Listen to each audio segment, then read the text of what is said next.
Welcome সবাইকে career দিশারি একাডেমির YouTube চ্যানেলে। আজকে তাহলে আমরা জেনপাস পিজি 2025-এর এমসিকিউ প্র্যাকটিস ক্লাসে একটা খুবই বেসিক চ্যাপ্টার কিন্তু খুবই ইম্পর্টেন্ট চ্যাপ্টার, যেটা হচ্ছে অর্গানিজম ইন পপুলেশন বা জীবের জনন। এই চ্যাপ্টার থেকে এমসিকিউ গুলো আলোচনা করব, কারণ এই চ্যাপ্টারের এমসিকিউ গুলো আমরা দেখবো বেশিরভাগ ক্ষেত্রে আরো অনেক চ্যাপ্টারের সাথে ইন্টারলিঙ্ক থাকবে। তাহলে প্রথমে আমরা দেখে নিই যে গত কয়েক বছর কিরকম কোশ্চেন এসছে এখান থেকে। যে জীবের জনন থেকে সেরকম এই গত কয়েক বছরে কিন্তু কোশ্চেন আসেনি, কিন্তু এমসিকিউ গুলো খুবই গুরুত্বপূর্ণ। কারণ কি, এখানে যে রিপ্রোডাকশনের বাকি যে চ্যাপ্টার গুলো আছে তার বেসিক কনসেপ্টটা আমরা কোথায় পড়বো, এই চ্যাপ্টারের মধ্যে। নেক্সট তাহলে আমরা ক্যাটাগরি 1 এর কোশ্চেন দিয়ে স্টার্ট করছি। ফার্স্ট কোশ্চেনটা কি বলেছে যে নিম্নলিখিত মধ্যে কোন বাক্যটি ভুল। তাহলে এখানে এই যে আইসোগ্যামেট, অ্যানাইসোগ্যামেট, উমাইসেটিস বা এটা পদ্ধতিটা হচ্ছে আলটিমেটলি উগ্যামাস পদ্ধতিতে নিষেক সম্পন্ন করে। তাহলে এদের ক্ষেত্রে আমরা আগে স্ট্রাকচার গুলো দেখে নিই যে কি ধরনের স্ট্রাকচার এই যে আইসোগ্যামাস বা বলছি গ্যামেট গুলো স্ট্রাকচার কি রকম হবে। তাহলে আইসোগ্যামেট মানে কি, দুটো যে পুংগ্যামেট এবং স্ত্রী গ্যামেট যদি বলি আমরা, দুজনেরই স্ট্রাকচার কি হবে, পুংগ্যামেট এবং স্ত্রী গ্যামেট দুটোর স্ট্রাকচারই কি হবে, সেম হবে, স্ট্রাকচারালিও সেম দেখতে হবে এবং তাদের যে শারীরবৃত্তীয় কার্যকলাপ দুটোই সেম হবে। তাহলে এটা যদি পুংগ্যামেট ধরি, এটা যদি স্ত্রী গ্যামেট ধরি, তাদের স্ট্রাকচারও সেম হবে। এবং তারা যদি মোটাইল হয় তাহলে দুটোই কি হবে, মোটাইল হবে মানে, এবং যদি নন মোটাইল হয় তাহলে দুটোই নন মোটাইল হবে। এই ধরনের যে স্ট্রাকচার তাদেরকে বলছি আইসোগ্যামেট। আর পদ্ধতিটাকে বলছি কি আমরা আইসোগ্যামাস পদ্ধতি। আর যদি আমরা এরকম দেখি যে একটা পুংগ্যামেটটা সাইজে স্ট্রাকচারালি সাইজটা অনেক বড় হচ্ছে, হতে পারে। আর একটা হচ্ছে কি স্ত্রী গ্যামেটটা সাইজ এরকম ছোট, এবং দুটোরই কি হচ্ছে তাদের যে ফাংশনালিটিটাও আলাদা আলাদা হতে পারে, একজন মোটাইল একটা নন মোটাইল, বা হতে পারে কি এই যে এটার ভাইস ভার্সা সেম, মানে চেঞ্জটাও হতে পারে যে স্ত্রী গ্যামেটটা সাইজে বড় হচ্ছে, পুং গ্যামেটটা সাইজে ছোট হচ্ছে, যে কোনো কোনোটা মোটাইল কোনোটা নন মোটাইল, এরকম যদি দুটো যে কোনো ভাবে আলটিমেটলি ডিফারেন্ট হয় তাহলে তাকে আমরা বলবো কি অ্যানাইসোগ্যামেট। অ্যানাইসোগ্যামেট। আরেকটা পদ্ধতি যেটা আমরা বললাম উগ্যামাস বা উগ্যামেট কখন হবে, সেটা আমরা বেশিরভাগ ক্ষেত্রে এই যে আইসোগ্যামেট অ্যানাইসোগ্যামেট এগুলো আমরা একদম যারা নিম্ন শ্রেণীর প্রাণী আছে, কিছু কিছু ফাঙ্গাস, তারপরে হচ্ছে আমরা অ্যালগি গ্রুপের মধ্যে এগুলো দেখতে পাই। কিন্তু এই যে উগ্যামাস এরা কখন হবে, যে উন্নত যত সমস্ত প্রাণী জীবগোষ্ঠী আছে, প্ল্যান্ট, সবার ক্ষেত্রে কিন্তু বেশিরভাগ ক্ষেত্রে ইউগ্যামাস পদ্ধতিটাই লক্ষ্য করা যায়। এক্ষেত্রে কি হবে যে স্ত্রী গ্যামেটটা সাইজে বড় হবে এবং সেটা হবে কি নন মোটাইল বা নিশ্চল।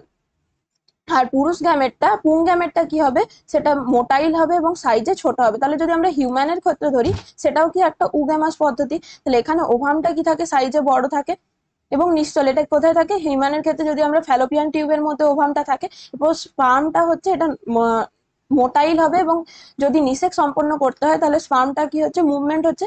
আর ফ্যালোপিয়ান টিউবের মধ্যে ওভামটা একটা জায়গায় থাকছে, তাই এটা নিশ্চল। আর এটা হবে কি চলমান, যেটা হচ্ছে কি বা মোটাইল আমরা বলছি। তাহলে উগ্যামাস পদ্ধতিতে এইরকম স্ট্রাকচার দেখা যাবে। এবং আবার যদি আমরা প্ল্যান্টের কথা বলি, তাহলে প্ল্যান্টের ক্ষেত্রেও সেম ভাবে যখন যে পরাগধানী থেকে পরাগ রেণুটা কোথায় হয়, গর্ভমুণ্ডে স্থানান্তরিত হয়, দিয়ে আলটিমেটলি কোথায় গিয়ে ওভারির মধ্যে যে ওভাম আছে তার সাথে নিষিক্ত হতে হবে। এই ওভামটা হচ্ছে কি সাইজে বড় হবে এবং নিশ্চল। আর পোলেন গ্রেন যেগুলো আসছে, পোলেন, সেগুলোই হচ্ছে কি মেল গ্যামেট হিসেবে কাজ করে। পোলেনের মধ্যেই কি থাকবে, মেল গ্যামেট থাকবে। তাহলে প্ল্যান্টের ক্ষেত্রেও যখন পরাগযোগ বা নিষেক সম্পন্ন হবে সেটাও কি উগ্যামাস পদ্ধতিতে হবে। তাহলে প্রথম কোশ্চেনটা দেখে নিই আমরা, তা আইসোগ্যামেটের আকৃতি, আকার আকৃতি সেম হবে, এটা ঠিক আছে। অ্যানাইসোগ্যামেটের ক্ষেত্রে ডিফারেন্ট হবে, এটাও ঠিক আছে। উমাইসেটিসে কি বলেছে যে স্ত্রী জনন কোষ এবং ক্ষুদ্র এবং চলনশীল, তাহলে এটা ভুল আছে, মানে কি এটাই রাইট অ্যান্সার হবে। কোন বাক্যটি ভুল জানতে চেয়েছে। উমাইসিটিস এটা হচ্ছে কি এক ধরনের ফানজাই, এরা কি করে গ্যামাস পদ্ধতিতে নিষেক সম্পন্ন করে। তাহলে উগ্যামাস হতে গেলে এটা উল্টোটা দেওয়া আছে, স্ত্রী জনন কোষটা কি হতে হতো বৃহদাকার এবং নিশ্চল, আর পুং জনন কোষটা ক্ষুদ্র এবং চলনশীল। হচ্ছে যেটা 4 নম্বর অপশনটা কি বলেছে যে ক্ল্যামাইডোমোনাস এ আইসোগ্যামি এবং অ্যানাইসোগ্যামি দুটোই লক্ষ্য করা যায়। ক্ল্যামাইডোমোনাসের কি আছে, অনেক স্পিসিস আছে। এরা কিছু কিছু স্পিসিস যারা আইসোগ্যামি দেখায়, কিছু কিছু স্পিসিস আছে অ্যানাইসোগ্যামি আছে, এবং কিছু রেয়ার স্পিসিস আছে যারা কিন্তু উগ্যামাস পদ্ধতিতেও করতে পারে। কিন্তু কমন আমাদের যে দুটো উদাহরণ মনে রাখতে হবে, যে ক্ল্যামাইডোমোনাসের ক্ষেত্রে আমরা আইসোগ্যামি অ্যানাইসোগ্যামি দুটো প্রকারই দেখতে পাই। আর ফিউকাসের ক্ষেত্রে কি দেখতে পাবো, উগ্যামি লক্ষ্য করা যায়। এই উদাহরণ কয়েকটা কিন্তু আমাদেরকে মনে রাখতে হবে, খুবই ইম্পর্টেন্ট। এই ক্ল্যামাইডোমোনাস, ফিউকাস এদের দিয়ে কোশ্চেন আসতে পারে। নেক্সট কোশ্চেন তাহলে আমরা দেখে নিই। নেক্সট কোশ্চেনে কি বলেছে, হাইড্রার অযৌন জননাঙ্গ হলো। তাহলে হাইড্রার যদি আমরা স্ট্রাকচার দেখি কিরকম দেখতে হয়, এরকম। এরপরে কি থাকে, এদের এরকম ইলংগেশন থাকে। এবং এদের ক্ষেত্রে হাইডার ক্ষেত্রে কি হয়, একটা বহিস্থ এরকম কোরক তৈরি হয়।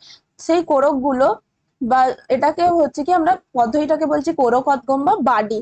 তাহলে এই যে এক্সট্রা স্ট্রাকচারটা তৈরি হলো সেটা ডিটাচড হয়ে যাবে, দিয়ে একটা নতুন কি করবে, এই যে ডিটাচ পার্টটা সেটা আরেকটা নতুন হাইড্রার জন্ম দিতে পারে। এটাই কি হচ্ছে, একটা নতুন হাইড্রার জন্ম দিচ্ছে। তাহলে এই যে পদ্ধতিটাকে আমরা বলছি কি বাডিং বা কোরকোদ্গম। নেক্সট কোয়েশ্চেন দেখি তাহলে আমরা, কি বলেছে যে স্তম্ভ 1 এবং স্তম্ভ 2 মিলিয়ে সঠিক উত্তরটি নির্বাচন করো। তাহলে স্তম্ভ 1 এ বিভিন্ন পদ্ধতিগুলো বা মেথড দেওয়া আছে, আর কারা কারা সেগুলো সম্পন্ন করে স্তম্ভ 2 এ দেওয়া আছে। তাহলে দ্বিবিভাজন আমরা কার ক্ষেত্রে দেখতে পাবো, দ্বিবিভাজন অ্যামিবার ক্ষেত্রে দেখা যায়। তাহলে অ্যামিবা হচ্ছে কি একটা ইউনিসেলুলার প্রোটিস্টা। অ্যামিবার ক্ষেত্রে সাধারণত আমরা কি দেখি, এই যে ইউনিসেলুলার সেলটা সেটা সাইটোকাইনেসিস এবং যে নিউক্লিয়ার ডিভিশন এবং সাইটোকাইনেসিসের মাধ্যমে সাইটোপ্লাজমের ডিভিশন দুটোই হবে কি, ক্যারিওকাইনেসিস এবং সাইটোকাইনেসিস দুটো ডিভিশন হয়ে আবার দুটো এরকম কি করতে পারে, অপত্য যে অ্যামিবার জন্ম দিতে পারে। এই পদ্ধতিটাকে বলছি কি আমরা দ্বিবিভাজন। তাহলে অ্যামিবার ক্ষেত্রে আমরা এরকম দ্বিবিভাজন দেখতে পাই। অ্যামিবার ক্ষেত্রে কিন্তু আরেকটা স্পেশাল স্ট্রাকচারও দেখা যায়, যখন কোনো আনফেভারেবল এনভায়রনমেন্টে কি করে অ্যামিবা এরকম স্ট্রাকচারটা আছে তার বাইরে একটা ক্যাপসুল তৈরি করে নেয়। যখন এনভায়রনমেন্টাল কন্ডিশন বাইরে ঠিক নেই তখন এরকম তারা দ্বিবিভাজনের পরিবর্তে আনফেভারেবল কন্ডিশনে তারা কি করবে, তার চারপাশে একটা সিস্ট গঠন করে এবং ভেতরেই এটা ডিভিশন করে নিউক্লিয়ার ডিভিশন করবে, দিয়ে কি রকম করে এরকম প্রচুর সিউডোপোডিও স্পোর গঠন করে। এগুলোকে কি বলা হচ্ছে, সিউডোপোডিও স্পোর। এই যে সিউডোপোডিও স্পোর গুলো গঠন করছে, দিয়ে যখন ফেভারেবল কন্ডিশন পাচ্ছে বাইরে টেম্পারেচার বা বাকি সমস্ত, যখন তার রিপ্রোডাকশনের জন্য উপকূল হচ্ছে, তখন কি করবে, এই যে সিস্টটাকে ভেঙে এই যে ভেতরে যত স্পোর গঠন করেছিল সেই সিউডোপোডিও স্পোর গুলো বাইরে বেরিয়ে আসবে এবং অসংখ্য কি করবে অ্যামিবার জন্ম দিবে। এই ঘটনাটাও দেখা যায়, এটাকে বলছি কি আমরা বহু বিভাজন পদ্ধতিতে বা স্পোরুলেশন পদ্ধতিতে বলা হয়। অ্যামিবার ক্ষেত্রে এই যে পদ্ধতিটা হচ্ছে আনফেভারেবল কন্ডিশনে, তাকে কি বলা হচ্ছে, স্পোরুলেশন বলা হয়। নেক্সট কি বলেছে, যে জুস্পোর কাদের ক্ষেত্রে গঠন হবে। জুস্পোর হচ্ছে কি, এটাকে আমরা বলছি চলরেণু। এই জুস্পোরের মধ্যে কি থাকবে, তাহলে এগুলো কি হবে, মোটাইল হবে। ফ্লাজেলা থাকবে, একটা ফ্লাজেলা থাকতে পারে, দুটো ফ্লাজেলা থাকতে পারে, বা মাল্টিপল ফ্লাজেলা থাকতে পারে, চারটে পাঁচটা অসংখ্য ফ্লাজেলা থাকতে পারে। তাহলে একমাত্র যেগুলো আমরা যদি অযৌন জনন পদ্ধতি বলি, অ্যাসেক্সুয়াল স্পোরের মধ্যে যেটা পাওয়া যায় মোটাইল অ্যাসেক্সুয়াল স্পোর, তাকে বলা হবে কি জুস্পোর। এই চলরেণুটা আমরা কার ক্ষেত্রে পাবো, এটা মেনলি আমরা এই যে শৈবালের ক্ষেত্রে পাই। বিভিন্ন এই যে আমরা পড়লাম উদাহরণগুলো, ক্ল্যামাইডোমোনাস, তারপরে হচ্ছে কি জুসফোর, বিভিন্ন ধরনের যেগুলো অ্যালগি আছে, তাহলে জুসফোরের মধ্যে কি পড়বে, ক্ল্যামাইডোমোনাস, তারপরে ইউলোথ্রিস, আর্টোকার্পাস, এই ধরনের যে শৈবালগুলো আছে তাদের ক্ষেত্রে কিন্তু আমরা জুসফোর দেখতে পাই। নেক্সট হচ্ছে কি কনিডিয়াম গঠন কাদের ক্ষেত্রে দেখা যায়। কনিডিয়াম হচ্ছে কি আমরা এই যে পেনিসিলিয়াম, তারপর হচ্ছে অ্যাসপারজিলাস, এদের ক্ষেত্রে দেখতে পাবো। কনিডিয়ামে কি হবে, এটা যেমন জুসফোরটা আমরা বললাম যে মোটাইল স্পোর গুলো, এগুলো হবে কি নন মোটাইল। তাহলে এটা যদি আমরা এরকম স্ট্রাকচার দেখি, তাহলে কনিডিয়াম কি হয়, এরকম স্পোর গুলো থাকে। তাহলে এই যে পেনিসিলিয়ামে যদি আমরা বলি, পেনিসিলিয়ামের স্ট্রাকচার গুলোর ক্ষেত্রে এখান থেকে এই যে মাইসেলিয়াম গঠন হচ্ছে, সেখান থেকে কি হবে, মাইসেলিয়ামের এই ওপর বরাবর এগুলো কি হয়, পরপর এই যে কনিডিয়ামের স্ট্রাকচার গুলো গঠন হয়, এবং এগুলো কি হবে, এগুলো নন মোটাইল স্পোর। নন মোটাইল স্পোর, এগুলোকে কনিডিয়াম বলা হচ্ছে, বা বলা হয় কি কনিডিও স্পোর বলা হয়। তাহলে উদাহরণ কাদের কাদের ক্ষেত্রে পাওয়া যায় মনে রাখতে হবে, পেনিসিলিয়াম, তার সাথে সাথে হচ্ছে অ্যাসপারজিলাস, এই সমস্ত যে জীবদের ক্ষেত্রে পাওয়া যাবে। নেক্সট বললাম কি কোরকোদ্গম, আগেই বলেছি কার ক্ষেত্রে পাবো, আমরা হাইড্রার ক্ষেত্রে পাবো। আর এই যে জেমিউল ফর্মেশন বা গেমিউল ফর্মেশন কোথায় পাওয়া যাচ্ছে, স্পঞ্জের ক্ষেত্রে পাওয়া যায়। তাহলে গেমিউলের স্ট্রাকচার কিরকম হবে আমরা যদি এখানে দেখি, তাহলে এরা কি করে, এরকম ভেতরে বাইরে এরকম তাদের দুটো সেলের লেয়ার থাকে। তো অ্যামিবার ক্ষেত্রে যেমন কি হচ্ছিল, অ্যামিবার ক্ষেত্রে বাইরে যেরকম একটা সিস্টের মতো স্ট্রাকচার তৈরি হচ্ছিল, স্পঞ্জের ক্ষেত্রে এরকম দুটো লেয়ার থাকে, সেল লেয়ার, তার ভেতরে এখানে কি করবে, অসংখ্য এরকম নিউক্লিয়ার ডিভিশন হয়ে যায় ভেতরে। সেম যেটা আমরা স্পোরুলেশন অ্যামিবার ক্ষেত্রে পড়ছিলাম, সেই রকমই একটা স্ট্রাকচার তৈরি হয়। তাহলে সেখানে কি হবে, এই যে স্পঞ্জের মধ্যে এই যে স্পেশাল স্ট্রাকচারটাকে আমরা বলছি কি জেমিউল ফর্মেশন। তাহলে এখানে কি হবে, নিউক্লিয়ার ডিভিশনে অসংখ্য এরকম স্পঞ্জ গুলো তৈরি হচ্ছে, এবং এখানে একটা মাইক্রোপাইলার এন্ড থাকবে। তাহলে যেরকম বীজের ক্ষেত্রে আমরা একটা পাই, একটা বীজ রন্ধ্র বা ভ্রূণ রন্ধ্র পাই, সেরকম ভাবে এই গেমিউলের ক্ষেত্রে একটা মাইক্রোপাইলার এন্ড থাকবে। সেই মাইক্রোপাইল দিয়ে কি হবে, ভেতরে যেগুলো তৈরি হয়েছে স্পঞ্জের অসংখ্য ডিভিশনের মাধ্যমে যেগুলো তৈরি হয়েছে সেটা এখান দিয়ে বেরিয়ে আসবে বাইরে পরিবেশে এবং সেখান থেকে নতুন অপত্য স্পঞ্জ তৈরি করবে। এই যে স্পেশাল স্ট্রাকচারটাকে আমরা বলছি কি জেমিউল ফর্মেশন। তাহলে অপশন কোনটা হচ্ছে? এর হবে 2, এর 2, বি এর হচ্ছে 1, এর 2, বি এর 1, মানে অপশন কোনটা হচ্ছে বিটাই কারেক্ট হবে। আশা করছি এগুলো ক্লিয়ার হয়ে যাচ্ছে তোমাদের সকলের। নেক্সট তাহলে আমরা কোশ্চেন দেখে নিই। কি বলেছে যে জোড় কলমের ক্ষেত্রে স্টক এবং সিয়ন যুক্ত করা হয় উৎপন্ন, এটা ফলের হবে, উৎপন্ন ফলের, ফল বা ফুল যে কোনো কিছু বলে দিতে পারে, ফল ফুল বা পাতা, তাদের যে উদ্ভিদের জিনোটাইপটা কার উপর নির্ভর করবে। তাহলে যে স্টক আমরা বলছি বা উদ্ভিদের জোড় কলমের ক্ষেত্রে আমরা কি করা হয়, দুটো উদ্ভিদ নেওয়া হয়। একটা উদ্ভিদ হচ্ছে কি যে উদ্ভিদটার মূলের সাথে মাটির সাথে লেগে আছে, এটা, এই উদ্ভিদটাকে কাটা হলো। এবার অন্য একটা উদ্ভিদ যেটা হচ্ছে উন্নত উদ্ভিদ, যার আমরা ক্যারেক্টারিস্টিক্স গুলো চাই, যে আমরা যে ক্যারেক্টারিস্টিক্স গুলো উন্নত উদ্ভিদ থেকে আমরা নিয়ে আসছি, সেই উদ্ভিদটাকে অ্যাড করা হবে এখানে জোড় কলম পদ্ধতিতে। তাহলে এখান থেকে কি হচ্ছে, তার যে কাণ্ড পাতা সমস্ত গুলো কোথা থেকে তৈরি হচ্ছে, এই ওপরের অংশটার থেকে, সিয়ন থেকে। এখান থেকে কাণ্ড পাতা সমস্ত গুলো কোথা থেকে তৈরি হবে, উদ্ভিদটা মেন যে স্ট্রাকচারটা তৈরি হচ্ছে এখান থেকে, উপরের পার্টটার থেকে। এটাকে বলছি আমরা কি সিয়ন, এটা হচ্ছে স্টক। তাহলে স্টক আর সিয়নের মধ্যে কি পার্থক্য হবে? সিয়নটা হচ্ছে ওপরের পার্টটা, তার মানে ওপরের পার্টটা আমরা যে উন্নত উদ্ভিদটাকে তার ক্যারেক্টারিস্টিক্স গুলো চাইছি সেখান থেকেই নিয়ে আসা হচ্ছে। তাহলে এই যে যে ফল বা ফুল হচ্ছে সেগুলোর জিনোটাইপটা কার উপর নির্ভর করবে, জিনোটাইপের উপর নির্ভর করবে। শুধুমাত্র এই যে মূলের মাটির থেকে বিভিন্ন যে মিনারেল নিউট্রিশন সবগুলো সাপ্লাই দিচ্ছে, তার সাথে এই যে মেন যে স্ট্রাকচারটা গঠন করছে কি স্টক থেকে। আর উদ্ভিদের বাকি সমস্ত ফুল পাতা ফল মেন যে ক্যারেক্টারিস্টিক্স, যে নতুন উদ্ভিদটা আমরা পাচ্ছি সেখান থেকে যে ফল ফুল পাবো সেগুলো সমস্ত গুলো কার জিনোটাইপের উপর নির্ভর করবে, সিয়নের উপর। তাহলে অপশন কোনটা হবে? এ কারেক্ট হবে।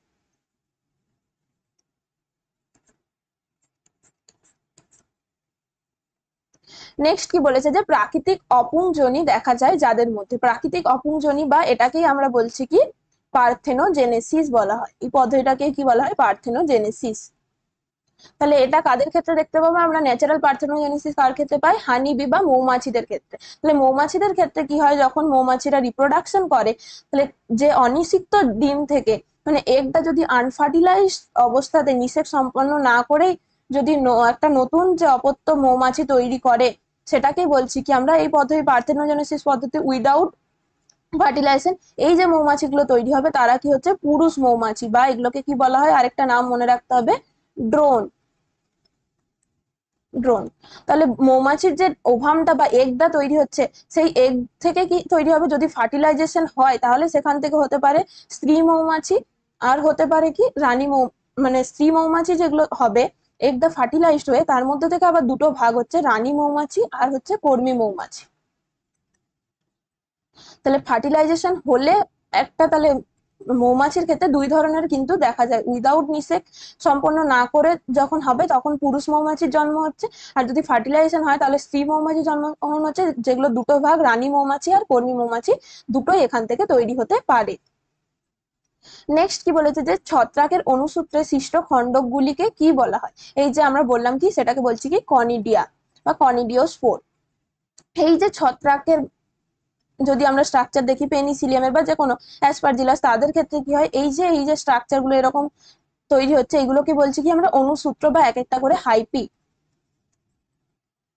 আর সবগুলো মিলে তৈরি হচ্ছে কি ফাঙ্গালের যে মাইসিলিয়াম গঠন করে, তার উপরে এরকম ভাবে কি হয় কনিডিওস্পোর গঠন হয় পরপর। এই কনিডিয়া বা কনিডিওস্পোর এগুলো হচ্ছে কি, এগুলো কি হবে, এদের কিন্তু কোনো চলন ক্ষমতা নেই, এগুলো নন মোটাইল, আগেই বলেছি। আর নন মোটাইল যে স্পোর তাদের কি আরেকটা নাম বলা হয়, এটাও মনে রাখতে হবে, অ্যাপ্লানোস্পোর। অ্যাপ্লানোস্পোর। তাহলে ওটা কি ছিল, যেগুলো মোটাইল স্পোর তারা হচ্ছে জুস্পোর, আর যেগুলো নন মোটাইল স্পোর তাদেরকে বলছি কি আমরা অ্যাপ্লানোস্পোর। এই অ্যাপ্লানোস্পোরের মধ্যেই ক্ল্যামাইডোরন্নু, ওইডিয়া, কনিডিয়া, এই সমস্তগুলো কার উদাহরণ হচ্ছে কি অ্যাপ্লানোস্পোরের আবার বিভিন্ন টাইপ। তাহলে এই যে যেহেতু এগুলো নন মোটাইল স্পোর, তাহলে এরকম ফাঙ্গাসের উপরে, এই ফাঙ্গাল মাইসেলিয়ামের উপরে বা অনুসূত্রের উপরে এগুলো তৈরি হচ্ছে পরপর, কনিডিয়া গুলো তৈরি হচ্ছে। তাহলে এগুলো কি হবে, বাতাসের মাধ্যমে বা এনভায়রনমেন্টে বাতাস এক্সটার্নাল এনভায়রনমেন্টে জল বাতাস যে কোনো কিছুর মাধ্যমে সেগুলো ট্রান্সপোর্ট হবে এবং কি করতে পারবে, পরবর্তীতে সেগুলো স্পোরগুলো নিষেক সম্পন্ন করছে।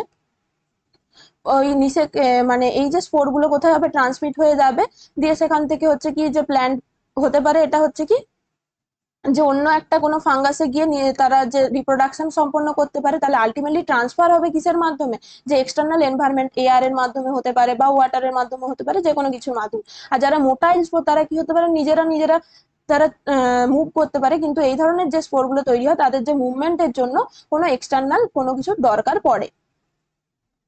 নেক্সট কি বলেছে, যে ফ্লাজেলা যুক্ত চলমান রেণুকে বলে। ফ্লাজেলা যুক্ত চলমান রেণুকে আমরা বললাম কি জুস্পোর। তাহলে জুস্পোরের ক্ষেত্রে কি দেখতে পারি আমরা, একটাও ফ্লাজেলা হতে পারে বা দুটো ফ্লাজেলা থাকতে পারে, বা হতে পারে কি এরকম চারটে ফ্লাজেলা থাকতে পারে, বা অনেক ফ্লাজেলা থাকতে পারে। তাহলে বিভিন্ন টাইপের হয়, বিভিন্ন টাইপের হয়। এই যে চারটে ফ্লাজেলা যুক্ত উদাহরণ মনে রাখতে হবে কি, ইউলোথ্রিক্স। এই কোশ্চেনটাও অনেক সময় আসে যে চারটে ফ্লাজেলা কাদের ক্ষেত্রে থাকে, কোন জুস্পোরের ক্ষেত্রে। ইউলোথ্রিক্স এর ক্ষেত্রে আমরা যেটা পাই সেখানে চারটে কি থাকবে, ফ্লাজেলা যুক্ত। নেক্সট কি বলেছে, যে রেণু মাতৃকোষ থেকে পুং গ্যামেটোফাইট উৎপন্নের জন্য নিম্নলিখিত কোন পদ্ধতিগুলি অনুসরণ করা হয়। তাহলে রেণু মাতৃকোষ যদি উদ্ভিদের ক্ষেত্রে আমরা দেখি, মাইক্রোস্পোর মাদার সেল যেগুলোকে বলছি রেণু মাতৃকোষ, সেগুলো হবে কি 2n। তাহলে এই রেণু মাতৃকোষ প্রথমে কি হবে, মিওসিস ডিভিশন হবে। মিওসিস ডিভিশন হওয়ার পরে চারটে কি করে, এরকম মাইক্রোস্পোর গঠন করে। চারটে কি হচ্ছে, হ্যাপ্লয়েড মাইক্রোস্পোর গঠন করে। এগুলোকে আমরা বলছি কি মাইক্রোস্পোর। তাহলে রেণু মাতৃকোষ বা মাইক্রোস্পোর মাদার সেল থেকে কি হবে, প্রথমবার একটা মিওসিস ডিভিশনের ফলে চারটে এরকম হ্যাপ্লয়েড মাইক্রোস্পোর তৈরি হবে। যেই এক একটা হ্যাপ্লয়েড মাইক্রোস্পোর কি করতে পারে, আলটিমেটলি পোলেন তৈরি করতে পারে। এক একটা মাইক্রোস্পোর হচ্ছে কি এক একটা পোলেন গ্রেন পরিণত হয়ে এক একটা পোলেন গ্রেন তৈরি হচ্ছে। তাহলে এই যে একটা মাইক্রোস্পোর তৈরি হলো, এই মাইক্রোস্পোরটা কি আছে, হ্যাপ্লয়েড। তার এরপরে কি হবে, ডিভিশন হবে। এই হ্যাপ্লয়েড যে মাইক্রোস্পোরটা আছে তারা ডিভিশন করে কি করবে, নিউক্লিয়ার ডিভিশন করে আলটিমেটলি কি হয়, এরকম দুটো সেল গঠন করে। একটা হচ্ছে কি অঙ্গজ কোষ, যেখান থেকে পরবর্তীকালে সেই যে নালিকা টিউব তৈরি হবে, টিউব সেল বা নালিকা কোষ তৈরি হচ্ছে। আর একটার থেকে আবার ডিভিশন হয়, তাহলে এখানে একবার মাইটোসিস লাগছে। তারপরে এটা কি হলো, একটা ভেজিটেটিভ সেল বা অঙ্গজ কোষ, আর একটা হলো কি জনন কোষ তৈরি করলো। এরপরে কি হবে, আলটিমেটলি এই যে জনন কোষটা, এই অঙ্গজ কোষটা, এটাই নালিকা কোষ বা নালিকা নিউক্লিয়াস হিসেবে থেকে যাচ্ছে। আর এই যে জনন কোষটা বা জেনারেটিভ সেল ছিল, সেটা মাইটোটিক্যালি ডিভিশন করে কি করে, দুটো যে পুং গ্যামেট তৈরি করে বা স্পার্ম তৈরি করে। এটাকেই বলছি কি আমরা পুং গ্যামেট। তাহলে এই যে গঠনটা সেটাকেই বলছি কি আমরা ম্যাচিওর। এটাই হচ্ছে কি মেল গ্যামেটোফাইট, মেল গ্যামেটোফাইট। তাহলে মেল গ্যামেটোফাইট কাকে বলবো, যখন হচ্ছে কি এই যে নালিকা কোষ থাকছে তার সাথে দুটো পুং গ্যামেট থাকছে, পোলেন টিউবের মধ্যে থাকবে এটা। এরপরে কি হবে, এই সেল স্টেজে গিয়ে সেটা যখন ওভামের সাথে মিলিত হবে, একটা কোথায় হয়, নির্মিত নিউক্লিয়াস গঠন করে, আরেকটা হচ্ছে কি আমাদের যে ওভামের সাথে মিলিত হবে। এইভাবে কি হবে, একটা হচ্ছে নির্মিত নিউক্লিয়াস গঠন করছে 2n এর সাথে যুক্ত হয়ে 3n গঠন করবে, আর একটা ওভামের সাথে যুক্ত হবে, দিয়ে আলটিমেটলি এইভাবে কি করে উদ্ভিদের ক্ষেত্রে নিষেক সম্পন্ন করে। তাহলে এই যে মেল গ্যামেটোফাইট যদি তৈরি করতে হয় মাইক্রোস্পোর মাদার সেল থেকে, তাহলে আমরা কি দেখলাম, একবার মিওসিস লাগছে, এখানে একবার মাইটোসিস লাগছে, আর একবার এই যে জনন কোষটা যখন ডিভিশন হয়ে দুটো পুং গ্যামেট তৈরি করছে, এখানে কি হচ্ছে, দুটো পুং গ্যামেট তৈরি হচ্ছে। এক্ষেত্রেও কি লাগবে, আরেকবার মাইটোসিস করতে লাগবে, এখানেও কি হচ্ছে, মাইটোসিস হচ্ছে। তাহলে একবার মিওসিস আর দুবার মাইটোসিস। তাহলে কোন অপশনটা হবে, একবার মিওসিস দুইবার মাইটোসিস, এটা হবে অপশন ডি কারেক্ট। নেক্সট কি বলেছে, যে নিম্নলিখিত কোন পদ্ধতিতে ভ্রূণ পোষকের কোষ থেকে মিওসিস ছাড়াই যখন ভ্রূণস্থলী গঠিত হয় তাকে কি বলে। তাহলে ভ্রূণ পোষক কোষ যেগুলো বলছি কি আমরা, নিউসেলাস যে সেলগুলো আছে, তাহলে উদ্ভিদের ক্ষেত্রে সাধারণত কি হয়, যে যখন নিষেক সম্পন্ন হবে, দিয়ে যেটা তৈরি হচ্ছে ওভামের সাথে যখন মিলিত হবে, যে পুং গ্যামেট আর ওভামের মিলনের ফলে যেটা তৈরি হচ্ছে, সেখান থেকে আলটিমেটলি ভ্রূণ তৈরি হচ্ছে। কিন্তু যখন দেখা যাচ্ছে যে কোনো প্রকার মিওসিস ডিভিশন হচ্ছে না, সেখান থেকে ভ্রূণ তৈরি হলো, আর ভ্রূণস্থলীটা কোথা থেকে হচ্ছে, যেটা ওভারিটা ছিল সেটা ভ্রূণস্থলীতে পরিণত হচ্ছে।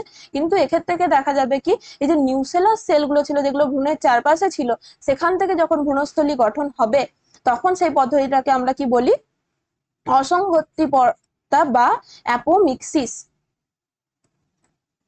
অ্যাপোমিক্সিস। নিউসেলাস থেকে যখন ডিরেক্টলি আমাদের যে এমব্রায়ো স্যাক ফর্মেশন হচ্ছে, কি হবে এখানে এমব্রায়ো স্যাক বা ভ্রূণস্থলী তৈরি হচ্ছে, সেই পদ্ধতিটাকে বলছি কি আমরা অ্যাপোমিক্সিস, বা এটাকে বলা হয় কি অসঙ্গতি পরতা। নেক্সট কি বলেছে যে কোন প্রাণীর তীর্যক দ্বিবিভাজন দেখা যায়। তাহলে দ্বিবিভাজন আমরা পড়লাম কি, একটা পড়েছি অ্যামিবার ক্ষেত্রে আমরা দ্বিবিভাজন দেখতে পাই, আর এছাড়াও কি হচ্ছে অ্যামিবা ছাড়াও আমরা দেখতে পাই কাদের ক্ষেত্রে, ইউগ্লিনা, প্যারামিসিয়াম, আর একটা হচ্ছে কি এই যে সেরাটিয়া। ইউগ্লিনার ক্ষেত্রে কি হবে, ইউগ্লিনার যদি এরকম স্ট্রাকচার দেখি, তারা এরকম অনুদৈর্ঘ্য দ্বিবিভাজন হয়ে দুটো কি করতে পারে, ইউগ্লিনা গঠন করতে পারে। এটা হচ্ছে কি অনুদৈর্ঘ্য দ্বিবিভাজন হলে। আরেকটা হচ্ছে কি প্যারামিসিয়ামের ক্ষেত্রে যদি আমরা দেখি, প্যারামিসিয়ামের ক্ষেত্রে এরকম স্ট্রাকচারটা, তারা কি হবে অনুপ্রস্থ দ্বিবিভাজন হয়ে দুটো এরকম প্যারামিসিয়াম গঠন করতে পারে। এটাকে হবে কি প্যারামিসিয়ামের ক্ষেত্রে, তাহলে মনে রাখতে হবে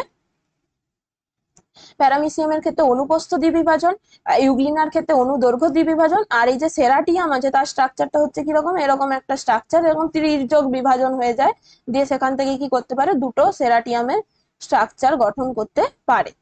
তাহলে অপশন কি হবে বি। তাহলে এই সবগুলোই মনে রাখতে হবে। তাহলে নর্মাল যদি আমরা দ্বিবিভাজন বলা হয় অ্যামিবার ক্ষেত্রে পাবো, তাহলে যদি কোশ্চেন আসতো তির্যক বলতো না, শুধু দ্বিবিভাজন কাদের ক্ষেত্রে ঘটে, আর অপশনে যদি এই সমস্তগুলোই থাকতো, সেরাটিয়াম থাকতো, ইউগ্লিনা, প্যারামিসিয়াম, অ্যামিবা, তাহলে সবগুলোই কি হতো, অপশনে কারেক্ট হতো। নেক্সট কি বলেছে যে নিম্নলিখিত কোন প্রাণীর ক্ষেত্রে পুনরুৎপাদন ক্ষমতা সর্বাধিক। কার ক্ষেত্রে দেখতে পাই আমরা, প্ল্যানেরিয়ার ক্ষেত্রে। তাহলে প্ল্যানেরিয়ার স্ট্রাকচারে কি হয়, যে কোনো একটা পার্ট থেকে, বডি পার্টস থেকে কি করতে পারে, পুরোপুরি তারা নতুন করে আরেকটা প্ল্যানেরিয়ার জন্ম দিতে পারে। তাহলে এই পার্টটা ধরলাম বাদ গেছে, সেই পার্টটার থেকে, এই যে এই পার্টটা থেকে আবার সেটা কি করতে পারবে, রিজেনারেট করতে পারবে, আবার নতুন করে একটা প্ল্যানেরিয়ার জন্ম দিতে পারবে। এটা, এই যে পদ্ধতিটাকে বলা হচ্ছে কি পুনরুৎপাদন বা রিজেনারেশন। রিজেনারেশন। নেক্সট কি বলেছে যে যখন একই ফুলের পরাগধানী থেকে পরাগরেণু ওই ফুলেরই গর্ভমুণ্ডে স্থানান্তরিত হয় তাকে কি বলা হয়, সেটা হচ্ছে কি আমাদের সেল পলিনেশন বা স্বনিষেক বলছি, স্বনিষেক বা অটোগ্যামি বলা হয় এটাকে। অটোগ্যামিতে কি জানি আমরা, একটাই যদি নির্দিষ্ট ফুলের যে পরাগধানী থেকে পরাগরেণু সেই ফুলেরই গর্ভমুণ্ডে স্থানান্তরিত হয়, তাহলে এইখান থেকে যদি পরাগরেণুটা সেম ফুলেরই যদি গর্ভমুণ্ডে স্থানান্তরিত হয়, তাহলে আমরা সেই পদ্ধতিটাকে কি বলছি, অটোগ্যামি বা স্বনিষেক। এরপরে হচ্ছে আরো আছে, একই উদ্ভিদের উদ্ভিদ মানে একটা উদ্ভিদেরই দুটো ভিন্ন ফুলের মধ্যে যদি হয়, তা সেই পদ্ধতিটাকে আমরা বলি কি গেইটানোগেমি। গেইটানোগেমি মানে কি, একটাই উদ্ভিদ আছে, একটা গাছের মধ্যে যদি দুটো আলাদা আলাদা ফুলের মধ্যে নিষেক সম্পন্ন হয়, তাকে বলা হচ্ছে, পদ্ধতিটাকে বলা হচ্ছে স্ব উদ্ভিদ ভিন্ন পরাগী। আর একটা হবে কি যে স্বপ্রজাতি, প্রজাতিটা সেম কিন্তু দুটো ভিন্ন উদ্ভিদের মধ্যে যদি পরাগজন সম্পন্ন হয়, তাকে বলা হয় কি জেনোগ্যামি। তাহলে এই পদ্ধতিগুলো মনে রাখতে হবে। তাহলে একই প্রজাতির স্পিসিসটা সেম, অন্য একটা উদ্ভিদে গিয়ে যদি পরাগযোগ সম্পন্ন করে, তাহলে সেই পদ্ধতিটা হচ্ছে কি জেনোগ্যামি।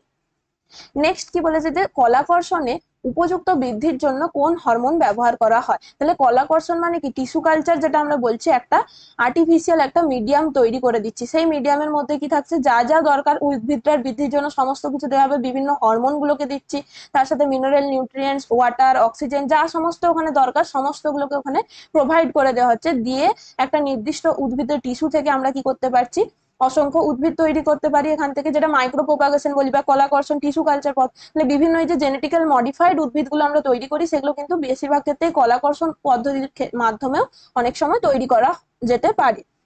এই কলাকর্ষণ পদ্ধতিতে যে সমস্ত হরমোন গুলো ব্যবহার করা হয়, তার মধ্যে গুরুত্বপূর্ণ হচ্ছে কি একটা অক্সিন আর একটা হচ্ছে সাইটোকাইনিন। তার মানে অপশন কোনটা হবে, এ এবং বি উভয়ই কারেক্ট হবে, ডিটাই কারেক্ট হবে অপশন। অক্সিন আমরা মূলত জানি কি যে বিভিন্ন যত সমস্ত ভাজক কলা আছে, সেল ডিভিশন, তারপরে সেলের বিভিন্ন, এটা কি হবে মেনলি আমাদের যে রুটের ডিভিশনের ক্ষেত্রে কাজে লাগে। তাহলে একটা উদ্ভিদ যদি আমরা টিস্যু কালচার পদ্ধতিতে তৈরি করি, সেখানে রুট, স্টেম সমস্ত কিছুই তৈরি হবে, তাহলে রুটের ডিভিশন বা রুট তৈরিতে কাজে লাগছে, মেন ভূমিকা কার আছে, অক্সিন। আর যত সমস্ত এই যে সেলগুলো ডিভাইড হয়ে আবার নতুন উদ্ভিদের ক্ষেত্রে, আর সাইটোকাইনিনটা হবে কি স্টেমের ফরমেশনে হেল্প করে। তার সাথে হচ্ছে কি সেল ডিভিশন, সেল ডিফারেন্সিয়েশন দুটোরই কমন ফাংশন। আর তার সাথে অক্সিনের ক্ষেত্রে মনে রাখতে হবে কি রুটের স্ট্রাকচার গঠনে হেল্প করে, আর স্টেম ফরমেশনে হেল্প করে কি সাইটোকাইনিন। তাহলে আশা করছি এই কোশ্চেন গুলো তোমাদের জন্য খুবই হেল্পফুল হচ্ছে। অবশ্যই যারা এখনো পর্যন্ত চ্যানেলটাকে সাবস্ক্রাইব করোনি, সাবস্ক্রাইব করে পাশে থাকবে। আর কমেন্ট সেকশনে অবশ্যই তোমাদের ফিডব্যাক জানাবে, কারো যদি কোথাও অসুবিধা থেকে থাকে জানাবে, কোশ্চেনের যদি কোনো বুঝতে অসুবিধা হয় সেটাও কিন্তু কমেন্ট সেকশনে জানাবে। নেক্সট কোশ্চেন আমরা তাহলে দেখে নিই, কি বলেছে যে সমদেহী এবং সহবাসী এই দুটির অর্থ হলো কি। তাহলে সমদেহী আর সহবাসী দুটোর মধ্যে মাইনর ডিফারেন্সিয়েশন আছে। তাহলে সমদেহী এটা আমরা মেনলি কাদের ক্ষেত্রে বলি, হোমোথেলিক যারা, হোমোথেলিক স্ট্রাকচার মানে কি বিভিন্ন যেগুলো আছে ফানজাই, অ্যালগি, একদম নিম্ন শ্রেণীর প্রাণী, তাদের ক্ষেত্রে কি হয় না, যে রুট স্টেম এই সমস্ত গুলো, রুট মানে রুট লিফ স্টেম এগুলো ভালোভাবে গঠন হয় না, তারা একটা থ্যালাস স্ট্রাকচার গঠন করে থাকে, থ্যালাস গঠন করে। এই নিম্ন শ্রেণীর কি কি মনে রাখতে হবে, ফানজাই আর অ্যালগির ক্ষেত্রে মূলত এরকম থ্যালাস স্ট্রাকচার, ব্রায়োফাইটস এর ক্ষেত্রেও আমরা কি পাই এবং থ্যালাস স্ট্রাকচার দেখতে পাওয়া যায়। তাহলে এই ধরনের যে থ্যালাস স্ট্রাকচার গুলো গঠন হবে তাদের ক্ষেত্রে যদি এই থ্যালাসের মধ্যে পুং এবং স্ত্রী গ্যামেট দুটোই একসাথে প্রেজেন্ট থাকে তাদেরকে বলা হবে কি হোমোথেলিক। মেল এবং ফিমেল গ্যামেটোফাইট দুটোই যদি একসাথে প্রেজেন্ট থাকে তাহলে তাদেরকে বলবো কি সমদেহী। আর সহবাসী যেটাকে বলা হচ্ছে মোনোএসিয়াস। মোনোএসিয়াস মানে কি একটাই উদ্ভিদের মধ্যে পুং এবং মেল এবং ফিমেল গ্যামেটোফাইট বহন করবে, সেরকম অ্যান্থেরিডিয়াম, আর্চিগোনিয়াম এইরকম যে স্ট্রাকচার গুলো, মানে পুং স্ট্রাকচার এবং স্ত্রী স্ট্রাকচার দুটোই কি থাকবে, যে সমস্ত উদ্ভিদের ক্ষেত্রে একটা উদ্ভিদের মধ্যে প্রেজেন্ট থাকবে তাদের ক্ষেত্রে বলা হচ্ছে কি সহবাসী উদ্ভিদ বা মোনোএসিয়াস প্ল্যান্ট। এই দুটোই কি বোঝাতে চাইছে, তাহলে মোনোএসিয়াস মানেও কি ফিমেল ফ্লাওয়ার আর মেল ফ্লাওয়ার একটা উদ্ভিদের মধ্যেই থাকছে, সেই ধরনের যে ঘটনাগুলোকে বলছি কি দুটোই উভয় লিঙ্গ অবস্থা। নেক্সট কি বলা হচ্ছে যে সিনগ্যামি কাকে বলা হয়, সিনগ্যামি মানে বোঝাতে চাইছে কি এই যে দুটো গ্যামেট মিলিত হওয়ার যে পদ্ধতি, দুটো গ্যামেটের মিলন বা দুটো নিউক্লিয়াসের মিলনকে আমরা বলি কি সিনগ্যামি। নিউক্লিয়াস, দুটো গ্যামেট মিলন হচ্ছে মানে কি দুটো গ্যামেটের যে নিউক্লিয়াস আছে তাদেরও মিলন হবে, এই পদ্ধতিটাকে বলা হচ্ছে কি সিনগ্যামি। নেক্সট কি বলেছে অপত্য ক্লোনের থাকে। তাহলে অপত্য ক্লোন কখন তৈরি হচ্ছে, যারা এই যে ধরলাম একটা ব্যাকটেরিয়া, এই ব্যাকটেরিয়াটা কি হবে ডিভাইড করছে দিয়ে দুটো অপত্য তৈরি করে দিচ্ছে, এগুলো কি হবে সেম ভাবে এদের কোনো স্ট্রাকচারাল মিওসিস ডিভিশন করছে না, ডিরেক্ট শুধুমাত্র মাইটোসিস ডিভিশন হলে কি হয় কোনো স্ট্রাকচারাল ডিফারেন্সিয়েশন আসবে না, তার সাথে হচ্ছে কি কোনো যে জেনেটিক্যাল ডিফারেন্সিয়েশন এদের মধ্যে আসবে না, জেনেটিক্যাল এগুলো কি হবে সেম অপত্য তৈরি হবে। তাহলে এদের মধ্যে কোনো জেনেটিক্যাল মডিফিকেশনের চান্স নেই যেহেতু মিওসিস ডিভিশন হচ্ছে না। তাহলে ডিরেক্টলি এই যে একটা ব্যাকটেরিয়াল সেল যদি ডিভিশন হয়ে দুটো ব্যাকটেরিয়া তৈরি করে সেগুলোকে বলছি কি অপত্য ক্লোন। তাহলে যে সমস্ত যেগুলো আমরা দেখলাম যে এই যে বাইনারি ফিশনের মাধ্যমে হচ্ছে, দ্বিবিভাজনের মাধ্যমে হচ্ছে, সমস্তগুলোই কি করে আলটিমেটলি ক্লোনই তৈরি করে, যেখানে শুধুমাত্র মাইটোসিস ডিভিশন বা অ্যাসেক্সুয়াল রিপ্রোডাকশনের মাধ্যমে যারা রিপ্রোডাকশন সম্পন্ন করবে, জনন সম্পন্ন করবে, তাদের ক্ষেত্রে কিন্তু ক্লোন উৎপন্ন হয়। তাহলে সেগুলো কি হবে জিনোম বা জেনোটিপের লিড সেগুলো হবে সেম, একই প্রকার জিনোম প্রেজেন্ট থাকবে। নেক্সট কি বলেছে যে কিছু উদ্ভিদের স্ত্রী জনন কোষ নিষেক ব্যতি রেখে ভ্রূণে পরিণত হয় তাকে বলা হয়, নিষেক ব্যতি রেখে যদি উদ্ভিদের ভ্রূণে পরিণত হয় সেই পদ্ধতিটাকে বলছি কি আমরা পার্থেনোজেনেসিস, বা উদ্ভিদের ক্ষেত্রে এই পদ্ধতিটাকে বলা হয় অ্যাপোস্পোরি, অ্যাপোস্পোরি বা অ্যাপোমিক্সিস। মেনলি উদ্ভিদের ক্ষেত্রে আমরা এই অ্যাপোমিক্সিস টার্মটাকেই বেশি ইউজ করি, পার্থেনোজেনেসিস ইউজ করা হয় না। কিন্তু এই যে নিষেক ব্যতি রেখে যদি উদ্ভিদের ক্ষেত্রে হয় সেই পদ্ধতিটাকেও আমরা পার্থেনোজেনেসিস বলতে পারি, কিন্তু আমরা মেন টার্ম যেটা ইউজ করা হয় কি অ্যাপোমিক্সিস উদ্ভিদের ক্ষেত্রে, পার্থেনোজেনেসিসটা আমরা সাধারণত কি যে অ্যানিমেলের ক্ষেত্রে ইউজ করা হয়। তাহলে নিষেক ব্যতি রেখে ডিরেক্ট যদি ভ্রূণ থেকে একটা স্ত্রী জনন কোষ থেকে যদি ভ্রূণ তৈরি হয়ে যায় তাহলে সেই পদ্ধতিটাকে বলছি কি আমরা পার্থেনোজেনেসিস। নেক্সট কি বলেছে যে নিম্নলিখিত কোনটি জীবের জননের সঠিক পদ্ধতি। তাহলে এখানে উদাহরণগুলো দেখলে আমরা বুঝতে পারবো কাদের ক্ষেত্রে হবে। তাহলে ইস্টের ক্ষেত্রে কোরকদ্গম, ইস্টের ক্ষেত্রেও কিন্তু কোরকদ্গম দেখা যায়। তাহলে আমরা হাইড্রার ক্ষেত্রে কোরকদ্গম দেখলাম, তাহলে ইস্টের ক্ষেত্রে ইস্টের যদি একটা স্ট্রাকচার দেখি তাহলে দেখা যায় কি এরকম একটা এক্সটার্নাল বার তৈরি হয়, সেটা আলটিমেটলি ডিটাচ হয়ে গিয়ে কি হবে আরেকটা নতুন করে ইস্টের জন্ম দিতে পারে। ইস্টের ক্ষেত্রেও কোরকদ্গম দেখতে পাবো, অ্যামিবার ক্ষেত্রে জুসপোর আমরা দেখতে পাবো না, এটাই তাহলে কি হবে ভুল আছে, এটা ভুল আছে। তাহলে কোনটা সঠিক পদ্ধতি বলেছে, তাহলে অপশন এটাই কারেক্ট হবে, ইস্টের ক্ষেত্রে কোরকদ্গম হবে। এরপরে হচ্ছে হাইড্রার ক্ষেত্রে আমরা কি দেখলাম, হাইড্রার ক্ষেত্রে কোরকদ্গম হবে। স্পঞ্জিলার ক্ষেত্রে কি হবে, স্পঞ্জের ক্ষেত্রে গেমিউল ফর্মেশন হচ্ছে।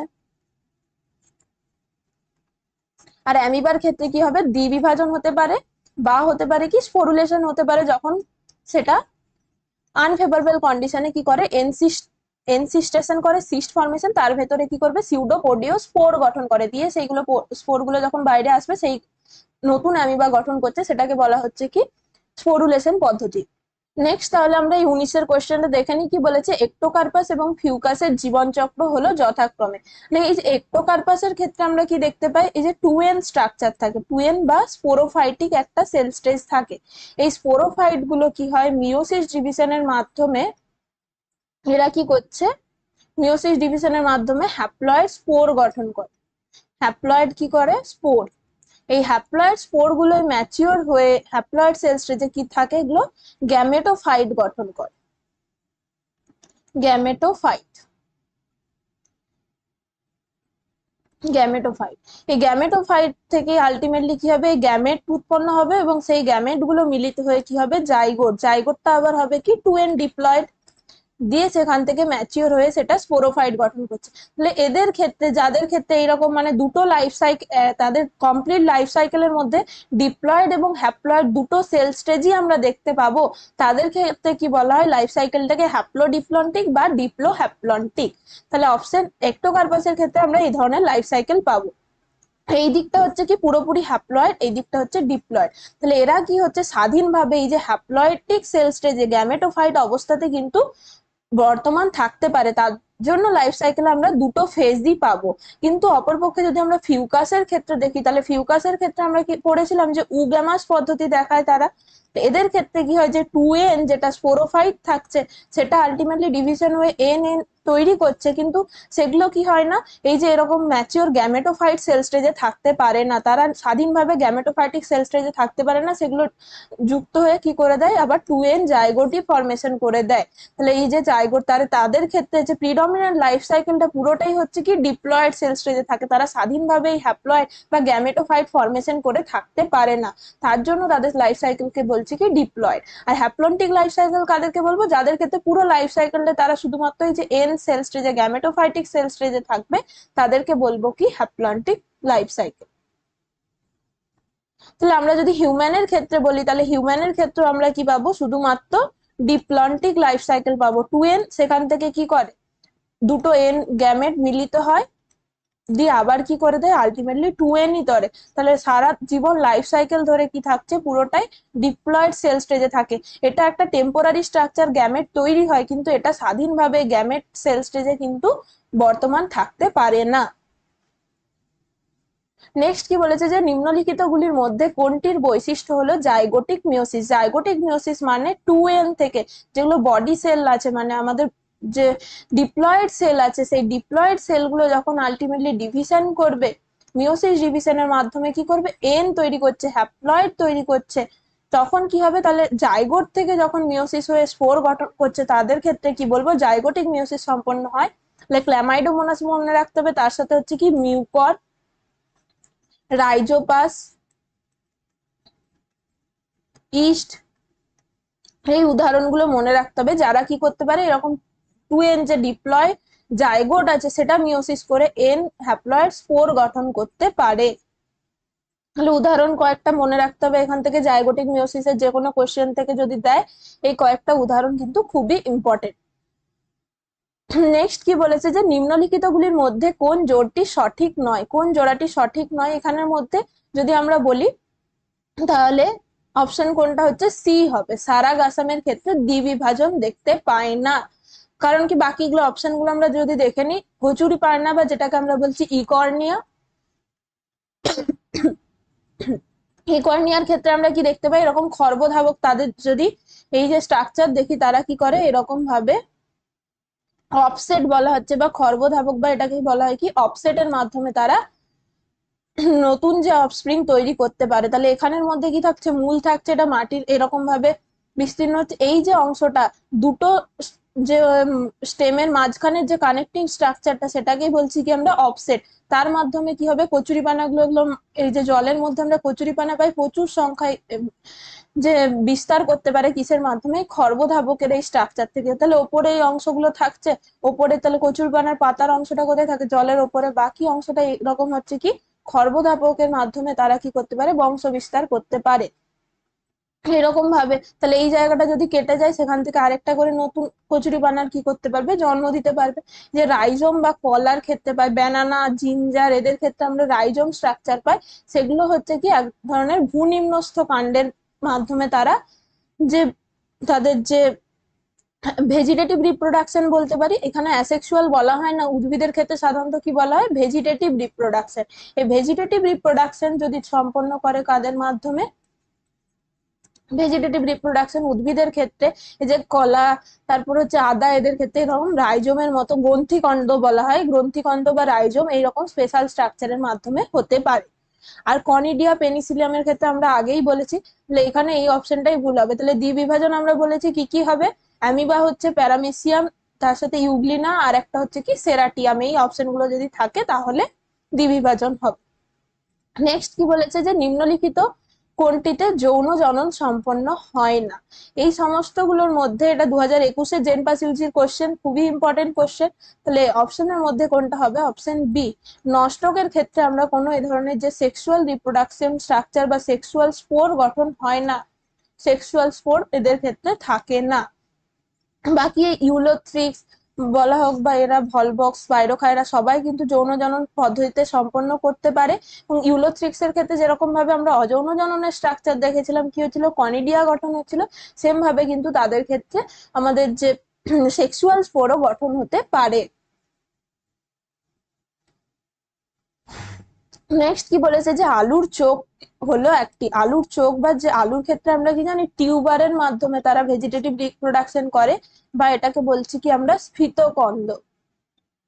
আলটিমেটলি যদি আলুর স্ট্রাকচার দেখি, মাঝখানে আমরা দেখি কি এরকম এরকম এক একটা জায়গা থাকে, যে জায়গাগুলো হচ্ছে আলটিমেটলি এগুলো অ্যাক্সিলারি বাড বা অক্ষীয় মুকুল। তাহলে এই এক একটা জায়গা যদি আমরা তুলে নিই, তাহলে সেখান থেকে কি হতে পারে, আরেকটা নতুন আলুর গাছ জন্ম দিতে পারে।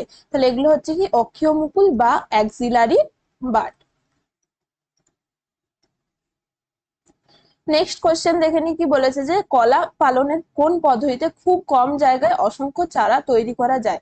এই পদ্ধতিটাকে বলছি কি আমরা মাইক্রো প্রোপাগেশন। তাহলে মাইক্রো প্রোপাগেশনে একটা নির্দিষ্ট এনভায়রনমেন্টে টিস্যু কালচার করছি, সেখানে একটা উদ্ভিদের একটা স্মল অংশকে আমরা দিয়ে দিলাম, বাকি বিভিন্ন আমরা আগেই বলেছি বিভিন্ন হরমোন, নিউট্রিয়েন্ট যা কিছু দরকার উদ্ভিদের সেগুলোকে দিলাম, দিয়ে সেখান থেকে আমরা কি করতে পারি, কম কম টাইমের মধ্যে এবং কম জায়গায় প্রচুর কি করতে পারি, অপত্যদের চারা গাছ তৈরি করতে পারি। এই যে পদ্ধতিটাকে বলছি কি আমরা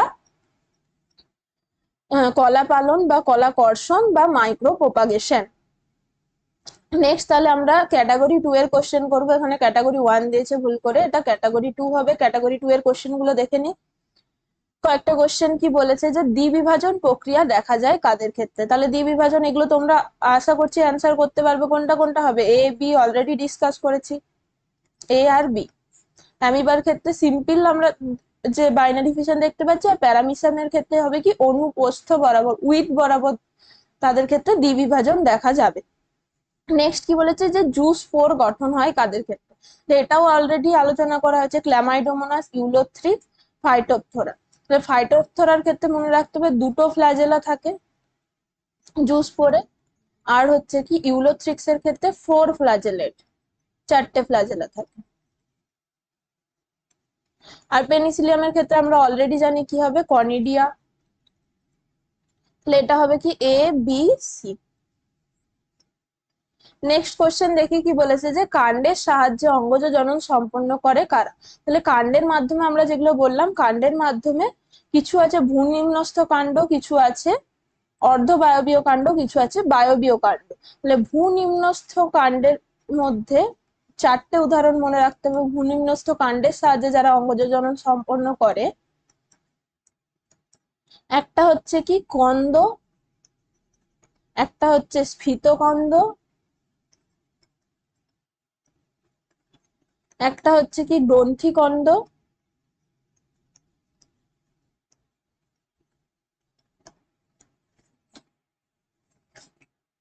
প্লাস স্ফীতকন্দ। কন্দের মধ্যে কোনগুলো হবে, পেঁয়াজ, রসুন, এগুলো হবে।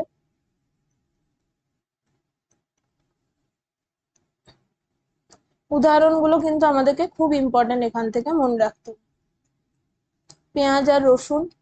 নেক্সট হচ্ছে কি স্ফীতকন্দের মধ্যে যেটা আমরা বললাম আলু হবে, টিউবার, গ্রন্থিকন্দের মধ্যে হবে কি আদা, যেগুলো হচ্ছে রাইজোমের মাধ্যমে আদা, তারপরে হবে কি ব্যানানা, কলা, এগুলো হবে। আর এখান থেকে আরেকটা জিনিস মনে রাখতে হবে, যেটা তাহলে এখানে অপশনের মধ্যে কোনটা কোনটা হচ্ছে, আলুতে হবে, আদায় হবে, পেঁয়াজে হবে। তাহলে এখানে যে যেগুলো আমরা বললাম কি কন্দ বা টিউবারের মাধ্যমে হচ্ছে, স্ফীতকন্দ, সরি, এটা হচ্ছে কি স্ফীতকন্দ হচ্ছে টিউবার, এটা হচ্ছে কি রাইজোম। তাহলে অনেক সময় ইংলিশ নামটাও দিয়ে দিতে পারে, অনেক সময় কি হচ্ছে বাংলা নামটাও দেওয়া হচ্ছে। আর এটাকে বলছি কি আমরা বাল্ব। তাহলে অপশন। আর এই যে রাঙা আলুর ক্ষেত্রে আমরা দেখছি কি অস্থানিক তারা মূল থেকে করে, অস্থানিক মূল। বাকি সমস্ত গুলো কি ছিল, কাণ্ডের স্ট্রাকচার ছিল, শুধুমাত্র মূলের মাধ্যমে করে। রাঙা আলুর ক্ষেত্রে আমরা দেখবো অস্থানিক মূল থেকে তারা অঙ্গজ জনন সম্পন্ন করে। এই উদাহরণগুলো খুবই ইম্পর্টেন্ট, মনে রাখতে হবে। বাল্ব, টিউবার, রাইজোম, এগুলো কোনটা কি কিভাবে করে আর তাদের কয়েকটা উদাহরণ। এটা একটা লিস্ট বানিয়ে নেবে সবাই খাতাতে, প্রত্যেকটা অঙ্গজ জননের কোন পদ্ধতিতে করে আর তাদের উদাহরণগুলো কি। নেক্সট কি বলেছে যে কাদের ক্ষেত্রে কন্দ দেখা যায়, তাহলে কন্দ আমরা আগেই বললাম কি পেঁয়াজ হবে আর রসুন হবে, অপশন এ আর ডি। নেক্সট কি বলেছে যে ধাবকের সহায়তায় অঙ্গজ জনন সম্পন্ন করে, তাহলে ধাবক বা এটাকে বলছি কি আমরা রানার দের মাধ্যমে যেগুলো করবে, উদাহরণ দুটো মনে রাখতে হবে, শুষ্নি আর আমরুল। তাহলে ডিরেক্টলি রানারের ক্ষেত্রে কি হবে, এরকম শুধুমাত্র একটা এই যে অনুভূমি বরাবর থাকবে স্ট্রাকচার, সেখান থেকে এই যে মূল তৈরি হচ্ছে আর ওপরের দিকে কাণ্ডের অংশগুলো তৈরি হবে এখান থেকে। শুষ্নি, আমরুল, এই দুটো উদাহরণ মনে রাখতে হবে, বি এবং ডি।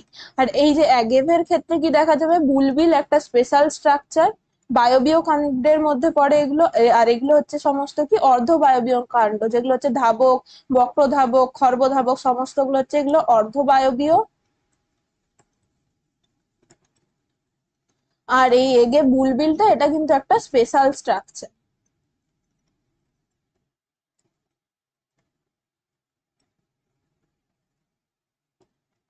কচুরিপানার ক্ষেত্রে আমরা অলরেডি বলেছি কি অফসেটের মাধ্যমে বা খর্বধাবক, বা এটাকে বলা হয় কি হর্ষধাবকের মাধ্যমে করে এরা। আরেকটা জিনিস মনে রাখতে হবে এখান থেকে, কচুরিপানাকে কি বলা হয়, টেরর অফ বেঙ্গল। এটাও কিন্তু কোশ্চেনে আসে, কারণ কি এটা একটা জায়গাতে প্রচুর পরিমাণে বংশ বিস্তার করে, মানে একটা পুকুরে যদি কচুরিপানা আসে কয়েক দিনের মধ্যে সেখানে পুরো পুকুরটাকে কচুরিপানায় ভরে যাবে। তার জন্য এগুলো, এই যে কচুরিপানা বা ইকর্নিয়াকে কি বলা হয়, টেরর অফ বেঙ্গল। অনেক তাড়াতাড়ি তারা কি করতে পারে, বংশ বিস্তার করতে পারে। নেক্সট কি বলেছে যে বুলবিলের সাহায্যে যারা অঙ্গজ জনন সম্পন্ন করে, তাহলে বললাম কি একটা উদাহরণ আগেই বলেছি এগেভ, এটা মনে রাখতে হবে, খুব ইম্পর্টেন্ট এটা আসে। বুলবিলের স্ট্রাকচারের মাধ্যমে যারা করে তারা হচ্ছে, আর একটা হচ্ছে কি চুবড়ি আলু। তাহলে বুলবিল যেটা বলছে কি, এটা ধরলাম আমরা কাণ্ড স্টেমের, তাহলে এখানে পাতা, কাণ্ড, বিভিন্ন ডাল, পোশাকা তৈরি হচ্ছে, এইরকম একটা স্ট্রাকচার এরকম একটা তৈরি হয় আলুর মতো, বুলবিল বলা হচ্ছে।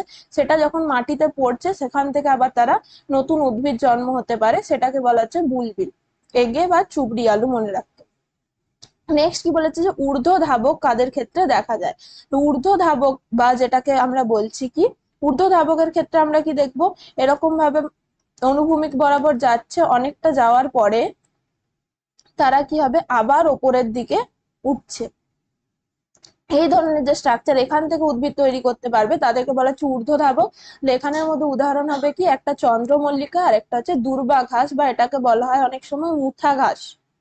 এই দুটো উদাহরণ কিন্তু আমাদের ঊর্ধ্ব ধাবকের ক্ষেত্রে মনে রাখতে হবে। ঊর্ধ্ব ধাবক বা এটাকে বলা হয় কি সাকার। তাহলে এরা কি হবে, অনুভূমিক বরাবর কিছুটা যাবে এরকম ভাবে, দিয়ে আবার মাটির ওপরে উঠে আসবে। নেক্সট কি বলা হচ্ছে যে খন্ডি ভবনের মাধ্যমে যারা জনন সম্পন্ন করে, খন্ডি ভবনের মাধ্যমে করবে মানে কি, যদি আমরা স্পাইরোগাইরা স্ট্রাকচার দেখি তারা কি হয় এরকম এরকম, মাঝখান বরাবর কেটে গেল, বা খন্ডি ভবনের মাধ্যমে আবার যে দুটো পার্ট থাকছে সেগুলোর থেকে নতুন করে স্পাইরোগাইরা তৈরি হতে পারছে। তাহলে একটা হবে কি স্পাইরোগাইরা হবে, তার সাথে হবে কি রিক্সিয়া আর রাইজোপাস।